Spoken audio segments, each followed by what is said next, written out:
국립암센터 인근 주택가에 소아암 환자와 가족이 치료하는 동안 지낼 수 있는 시설이 문을 엽니다. 그런데 주민들이 이 시설을 기피시설이라며 설치를 반대하고 나서면서 공방이 벌어지고 있습니다. 곽재화 기자가 보도합니다. 경기도 고양시 한 주택가 가로수에 현수막이 걸려 있습니다. 주민들의 평온한 주거 환경을 저해하는 미허가 시설을 반대한다고 적혀 있습니다. 경제적이고 심적인 면 모든 게 지금 피해가 너무너무 명확하고 명백해서 이거는 저희가 진짜 주민들이 너무 위기에 지금 처해 있는 상황입니다. 그래서 저희가 그 현수막이라도 걸었던 거예요. 주민들이 반대하는 시설은 국립암센터에서 만든 소아암 환자 쉼터 라파미 하우스입니다. 라파미 하우스는 전국에서 경기도 고양까지 치료받으러 오는 소아암 환자와 가족이 양성자 치료를 받는 동안 쉴 수 있는 시설로 최대 4가구가 6주간 머물 수 있습니다. 반 정도가 또 지방에서 멀리서 오는 환자들이기 때문에 양성자 치료를 한 평균 6주 정도 이제 받는 동안 조금 더 안전하고 또 안정된 분위기에서 머물 수 있는 공간이 필요한 것이. 지금까지 환자 가족들은 모텔 같은 숙박업소나 인근 주택에서 단기로 임대하는 이른바 환자방을 이용해 왔습니다. 실제로 국립암센터 정문 부근에서 환자와 보호자까지 2명이 머무를 수 있는 환자방은 1박에 평균 3에서 4만 원으로 6주간 머무르면 비용이 100만 원이 훌쩍 넘습니다. 진료비보다 숙박비가 더 드시는 꼴이 되는 거예요.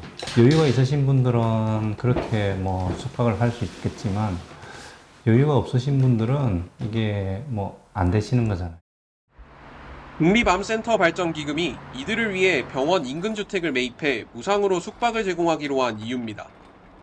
그러나 국립암센터가 주택을 사들여 리모델링 공사를 진행하던 지난 8월, 이런 사실을 뒤늦게 한 주민들의 반발에 부딪혔습니다. 본인들조차도 8시간 근무하고 퇴근하면 그 아픈 환자들을 보지 않는데 저희는 그래서 이제 쉬어야 되는 공간임에도 불구하고 일반인들이 그 아이의 상황, 상태를 다 노출을 돼야 되는 거예요. 국립암센터 발전기금 측은 인근 주택가에 이미 운영 중인 암환자 쉼터가 있는데 별다른 민원 사항이 없었다고 말합니다. 분들이 왔다 갔다 하는 사실도 모르겠다. 너무 조용하니까.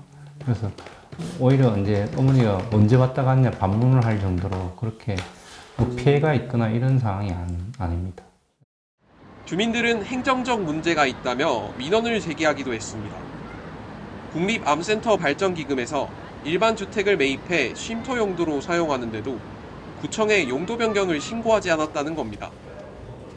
하지만 일산 동구청 측은 단비뉴스와의 통화에서 상업 용도로 사용하지 않는 것이어서 별다른 용도 변경을 할 필요가 없다고 밝혔습니다. 주민들은 재산권 침해라는 주장까지 내놓고 있습니다. 주민들은 소아암 환자 쉼터가 근처에 있으면 주민의 재산권을 침해할 수 있다고 주장합니다. 동네 분위기가 우울해져 인근 가게에 손님이 끊기고 집값이 떨어진다는 겁니다. 세입자 입장에서는 당연히 뭐든지 이슈가 원론적으로 원하지, 특히 이렇게 다 들리는 공간에서 그런데 살고 싶겠냐는 거예요. 지금 다들 정년 퇴임하시고 임대사업으로 생활권을 이어가셔야 되는 분들인데 그게 침해에 당할 게 골고루 뻔하다는 거죠. 갈등이 쉽게 해결되지 않자 국립암센터 측은 쉼터 개소를 잠시 미뤘습니다.